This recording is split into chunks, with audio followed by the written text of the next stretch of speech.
All rise. 159 is now in session. The Honorable Wenig shall preside. Good morning. Please be seated.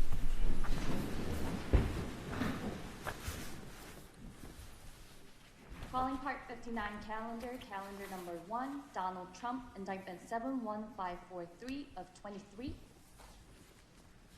Your appearances, please. Good morning. For the people, ADA's Joshua Steinglass, Christopher Conroy, Susan Hoffinger, Becky Mangold, Matthew Colangelo, and Catherine Ellis. Good morning, people. Emil Bovey for President Trump, who's appearing via Teams. He's co-located with my partner, Todd Blanche. All right. Good morning, Ms. Bovey. Good morning, Mr. Blanche. Good morning, Mr. Trump. Good morning. Although Mr. Bovey has already alluded to it, just for the record, I want to make clear that Mr. Blanche is appearing virtually with Mr. Trump, and you're currently in Florida, is that correct? Yes, that's correct, Your Honor. Okay, and Mr. Trump's other attorney, Mr. Bovey, is with us in the courtroom. Pursuant to this court's decision and order dated January 3rd, 2025, Mr. Trump was given the option of appearing virtually, and subsequently counsel for Mr. Trump informed this court that Mr. Trump had elected to waive personal appearance and appear virtually. The position of sentence in this matter is permitted in New York, and I direct your attention to the matter of People v. Reyes, 72 Miscellaneous 3rd, 1133, 2021. Before turning to the matter of sentencing, I want to confirm that the people and defense counsel have both received copies of the probation report. You have not? Thank All right, let the record reflect that the people are being handed a copy now. Mr. Bovey's being handed a copy. Why don't you take some time and look at it, okay? Thank you.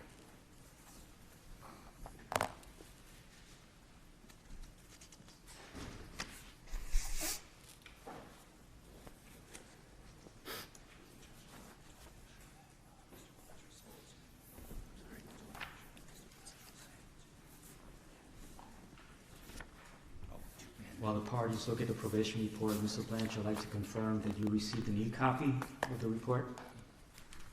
Yes, Your Honor. We received a copy this morning, and I have it in front of me. Is there anything about that report that you would like to put on the record? Nothing other than the fact that it was that some of the facts and procedural history, especially involving other cases, are not up to date because of what's happened since the date of the report. But otherwise, given what we expect is happening today, nothing. Okay, thank you.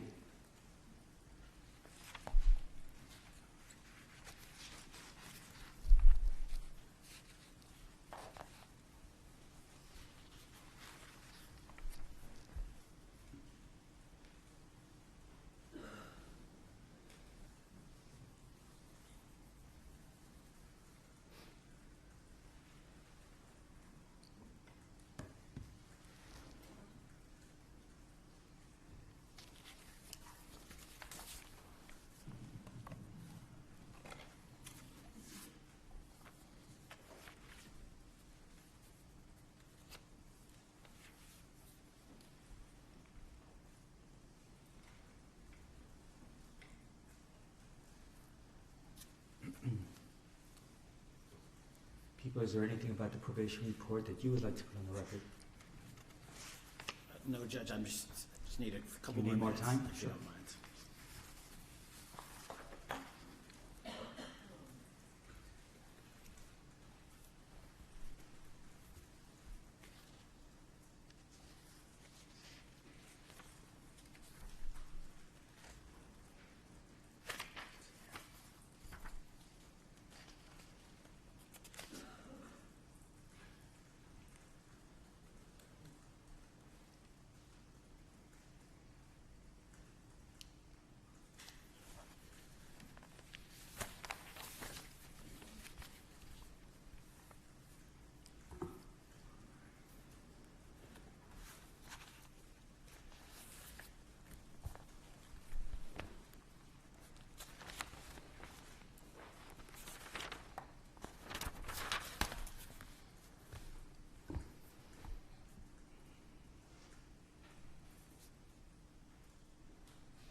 Thank you, Judge.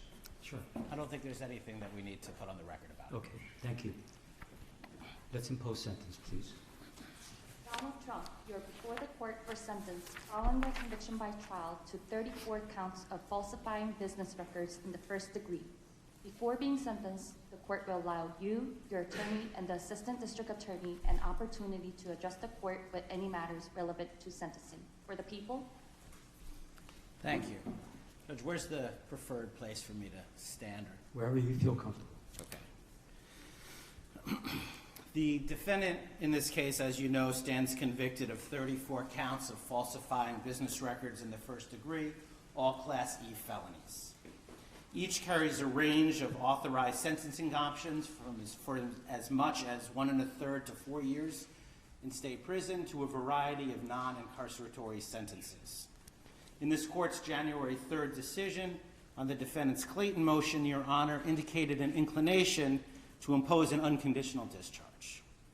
Under all the circumstances of this case, its unique posture and the defendant's status as president-elect, the people recommend a sentence of an unconditional discharge. In finding the defendant guilty in this case, the jury necessarily found unanimously that the defendant falsified 34 separate entries in his business records with the intent to defraud, which included an intent to commit or conceal a conspiracy to promote his own election by unlawful means. Having presided over the trial, Your Honor is very familiar with the conduct, its seriousness, and the overwhelming evidence to support the jury's verdict. I'm certainly not going to rehash that now. In last week's decision on January 3rd, this court referred to the gravamen of the defendant's conduct, his criminal conduct in this case, as constituting, quote, premeditated and continuous deception. The verdict was delivered by a jury that was carefully chosen using an extensive questionnaire based on suggestions from both parties and after thorough questioning of the prospective jurors by both sides. The verdict in this case was unanimous and decisive, and it must be respected. As this court has observed, quote, the sanctity of a jury verdict and the deference that must be accorded to it is a bedrock principle in our nation's jurisprudence. The defendant's conduct before, during, and after this trial also merits consideration. Instead of preserving, protecting, and defending our constitutionally established system of criminal justice, the defendant, the once and future President of the United States, has engaged in a coordinated campaign to undermine its legitimacy. Far from expressing any kind of remorse for his criminal conduct, the defendant has purposefully bred disdain for our judicial institutions and the rule of law. And he's done this to serve his own ends and to encourage others to reject the jury verdict that he finds so distasteful. He has characterized these proceedings as corrupt, rigged, a witch hunt, or a sham too many times to tabulate. The defendant's rhetoric has only ratcheted up since this court's rulings on his motions to dismiss. He has been unrelenting in his unsubstantiated attacks upon this court and its family, individual prosecutors and their families, the witnesses, the grand jury, the trial jury, and the justice system as a whole. The defendant has not only been held in contempt by other jurists in other matters, but this court alone found the defendant in contempt for 10 distinct violations of the order restricting extrajudicial speech. In his legal filings, the defendant has used dangerous rhetoric in leveling accusations of intentionally unlawful and unconstitutional conduct on the part of this court and the prosecution. As this court has noted, the defendant's conduct, quote, constitutes a direct attack on the rule of law itself.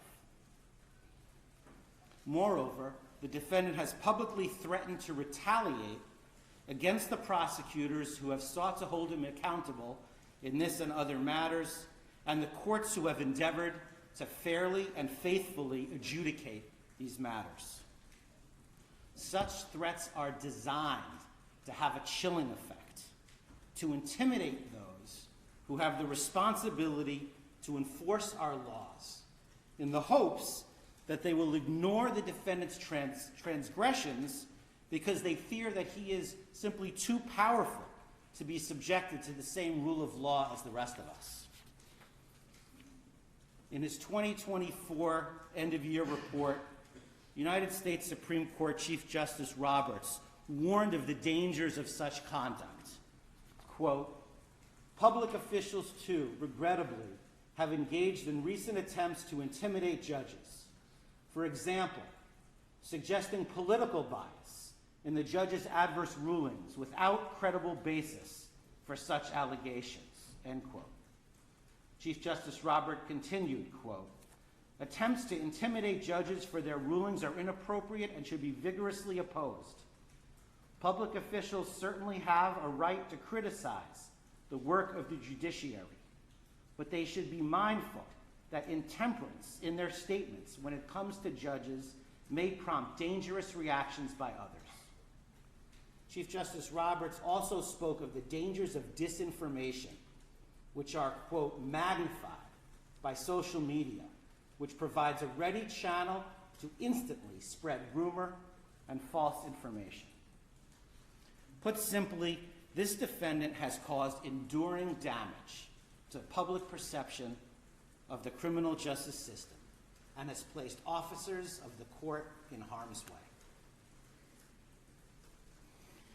In the probation report, which we just received this morning, the author, having interviewed the defendant, noted that the defendant sees himself as above the law and won't accept responsibility for his actions. And that's certainly consistent with everything else that we've seen. Now, in a typical case, both the offense conduct and these other exacerbating factors would impact the appropriate sentence. But in this case, we must be respectful of the office of the presidency and mindful of the fact that the defendant will be inaugurated as president in 10 days. Any undischarged portion of a sentence has the potential to interfere with the defendant's performance of the duties of his office. As a practical matter, the most sensible sentence prior to his inauguration is an unconditional discharge. The court has expressed an inclination to do exactly that because, in the court's words, quote, "the most viable solution to ensure finality and allow defendant to pursue his appellate options is to proceed to sentence." Now, as you know, in New York, a conditional discharge is authorized by the penal law, quote, "if the court, having regard to the nature and circumstances of the offense and to the history, character, and condition of the defendant, is of the opinion that neither the public interest nor the ends of justice would be served by a sentence of imprisonment and that probation supervision is not appropriate." An unconditional discharge is authorized if a conditional discharge is authorized and, quote, "if the court is of the opinion that no proper purpose would be served by imposing any condition upon the defendant's release." Because these crimes are felonies, the court must set forth in the record the reasons for its action. The American public has the right to a presidency unencumbered by pending court proceedings or ongoing sentence-related obligations. But imposing this sentence ensures that finality. Sentencing the defendant permits this court to enter judgment, to cement the defendant's status as a convicted felon while he pursues whatever appeals he intends to pursue. And it gives full effect and respect to the jury's verdict while preserving the defendant's ability to govern. The people therefore recommend that this court impose a sentence of an unconditional discharge. Thank you. Thank you. Counsel. Thank you, Your Honor. I very, very much disagree with much of what the government just said about this case about the legitimacy of what happened in this courtroom during the trial and about President Trump's conduct fighting this case from before it was indicted, to while it was indicted, through the jury's verdict, and even to this day. What the government just said presupposes something that we disagree with very much, which was that this was an appropriate case to be brought. It was not. This case, without a doubt, knowing everything we know about the timing of the investigation, the fact that multiple prosecutors looked at the fact of this case, including prosecutors within the district attorney's office in New York County, and made a decision not to bring charges. As the court knows, shortly after President Trump announced his intention to run for re-election, this case was started for what amounted to a third time, which brings us ultimately to where we are today. A lot of what the government just said presupposes that this case is legally appropriate and that the charges that were brought by the people were consistent with the laws of New York. Again, we very much disagree with that, and as everybody has been noted, because it's true, we certainly intend on appealing that. And it's not, by the way, just counsel and President Trump that feels that way. There's many, many, many legal experts that share the same views that I just said, which is that legally this case should not have been brought, both based on the facts that were established at trial and also on the legal basis for which they were brought. But it's also not just the legal experts, not just counsel, and not just President Trump, but the majority of the American people also agree that this case should not have been brought. I mean, the interesting thing about the fact that there was a trial for the first time in our history, a criminal trial during an election season, is that the American voters got a chance to see and decide for themselves whether this is the kind of case that should have been brought. And they decided. And that's why in 10 days, President Trump is going to assume the office of the President of the United States. And certainly we're here for the court to sentence President Trump to an unconditional discharge. And for that, it's a very sad day. It's a sad day for President Trump and his family and friends. But it's also, in counsel's view, a sad day for this country, because this was a case, without a doubt, that was brought by a district attorney who promised that he would go after President Trump if elected, and felt like he had to go through with that promise. And so that's sad. And I hope, and I know that President Trump shares this view, that this will never happen again in this country. And so we certainly understand where we are today. We very much intend on pursuing an appeal of this verdict and what happened during this investigation. And we certainly believe that the only appropriate sentence, if one's to be imposed at all, which we very much believe it shouldn't be, and that the case should be dismissed, is a sentence of an unconditional discharge. Thank you. Thank you. Would your client like to be heard? Yes, thank you, Your Honor. This has been a very terrible experience. I think it's been a tremendous setback for New York and the New York court system. This is a case that Alvin Bragg did not want to bring. He thought it was, from what I read and from what I hear, inappropriately handled before he got there. A gentleman from a law firm came in and acted as a district attorney, and that gentleman, from what I heard, was a criminal or almost criminal in what he did. It was very inappropriate. It was somebody involved with my political opponent. Part of the records that we're talking about, they're saying, I just noticed where he said I was falsifying business records. Well, the falsification of business records, as they say it, was calling a legal expense in the books where everybody could see them, a legal expense. In other words, that legal fees or legal expense were put down as legal expense by accountants. They weren't put down by me, they were put down by accountants. I didn't call them construction, concrete work, I didn't call them electrical work, I didn't call them anything. They called a legal fee or a legal expense, and for this, I got indicted. It's incredible, actually. Now, if you look, my attorney alluded to it, the top legal scholars and legal pundits in this country, the ones that are quoted all the time on television, that are making their views felt and highly respected people, have said, everyone, virtually everyone that I know of, I haven't seen any to the contrary, not one, and none. These people are not exactly friends of mine, to put it mildly, but they all said this is a case that should have never been brought. It's an injustice of justice.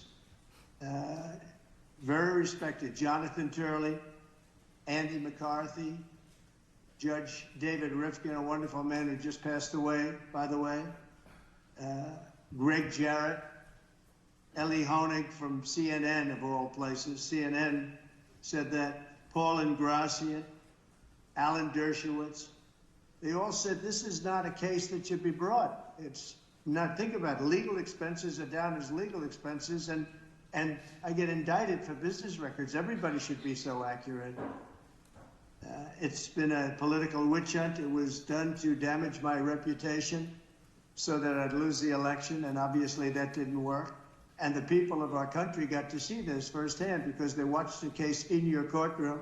They got to see this firsthand, and then they voted, and I won and got the largest number of votes by far of any Republican candidate in history, and won, as you know, all 7 swing states, won conclusively all 7 swing states, and won the popular vote by millions and millions of votes. And they've been watching your trial, so they understood it.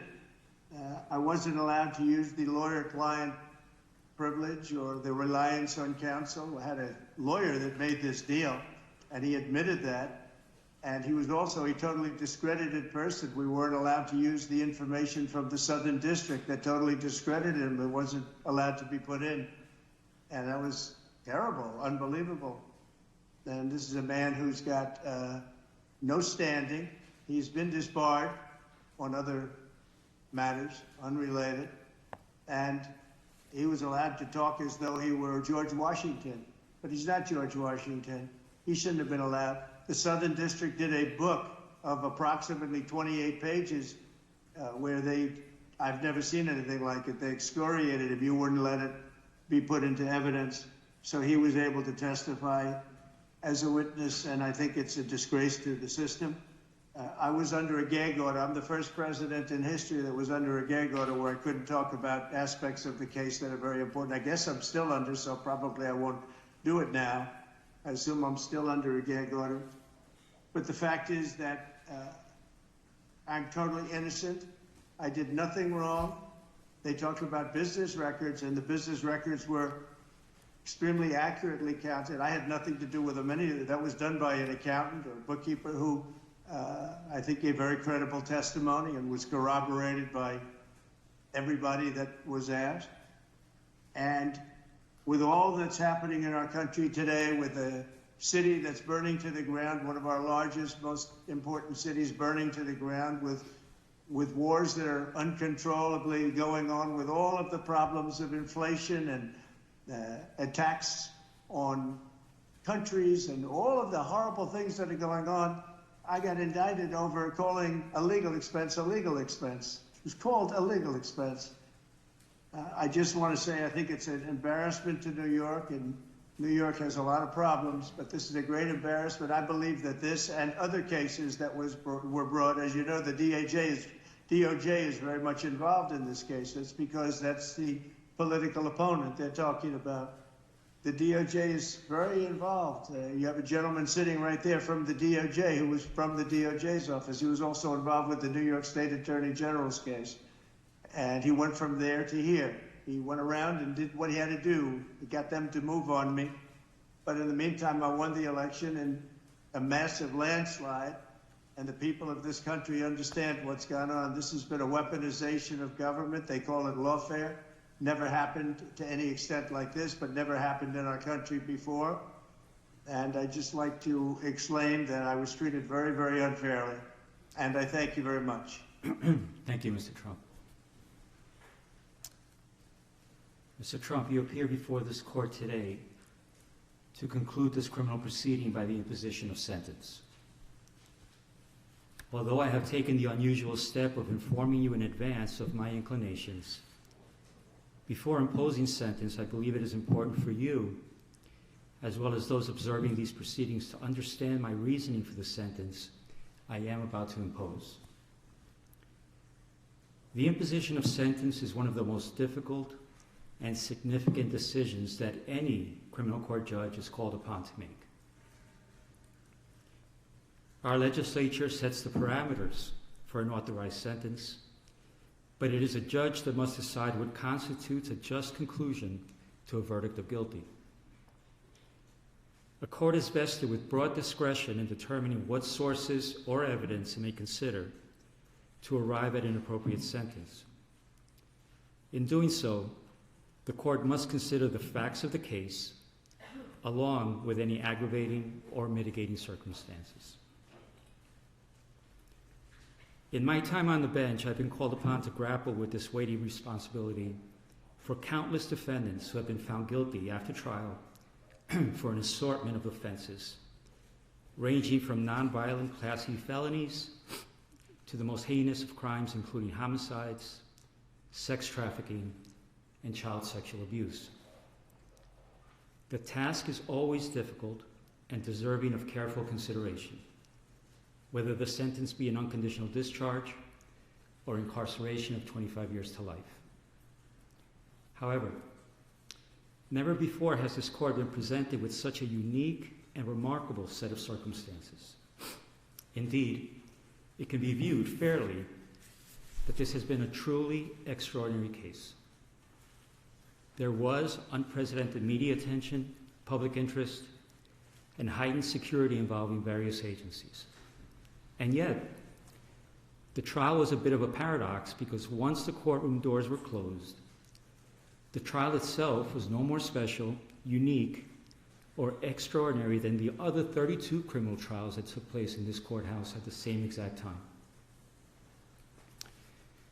Jury selection was conducted, the same rules of evidence were followed, opening statements were made, witnesses called and cross-examined, evidence presented, summations delivered, the same burden of proof was applied, and a jury made up of ordinary citizens delivered a verdict. And it was all conducted pursuant to the rules of procedure and guided by the law. Of course, part of what made it feel somewhat ordinary was the outstanding work, preparation, and professionalism of the clerks, court officers, court reporters, security personnel, and the entire staff of this building who did their jobs as they would with any other criminal trial. So while one can argue that the trial itself was in many respects somewhat ordinary, the same cannot be said about the circumstances surrounding this sentencing. And that is because of the office you once occupied and which you will soon occupy again. To be sure, it is the legal protections afforded to the office of the President of the United States that are extraordinary, not the occupant of the office. The legal protections, especially within the context of a criminal prosecution, afforded to the office of the President have been laid out by our founders, the Constitution, and most recently interpreted by the United States Supreme Court in the matter of Trump versus the United States, which was decided on July 1st, 2024.